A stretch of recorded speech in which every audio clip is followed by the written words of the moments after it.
Raus, Babaus, Raus, Traus, Viola Laus. E faccela vedere, faccela al cazzo.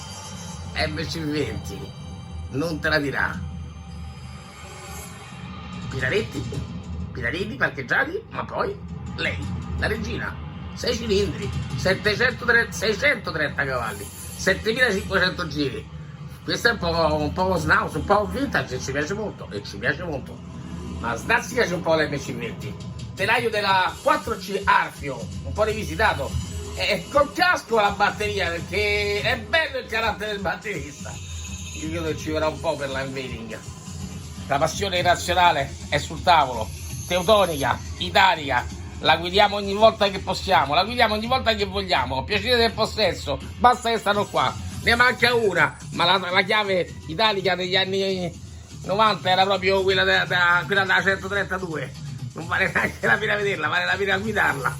E sta MC20 ce la fanno un po' penare.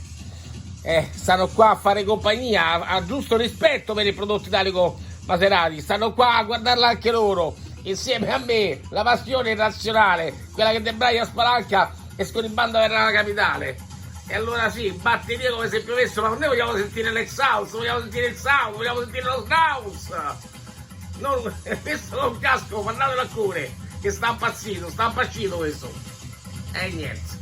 Ora dica che andava lo snaus, no, questo è solo babaus. È un po' vibrante, stanno in attesa, c'è fibrillazione anche tra l'italico e il teutonico, c'è fibrillazione, la vogliono vedere.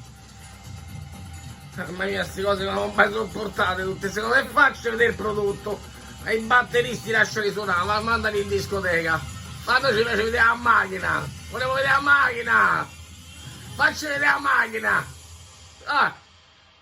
calla, torna a questi spettatori, stupendi, molto Covid, macchine, non esseri umani, vabbè, da là alla Z, cosa si decolla?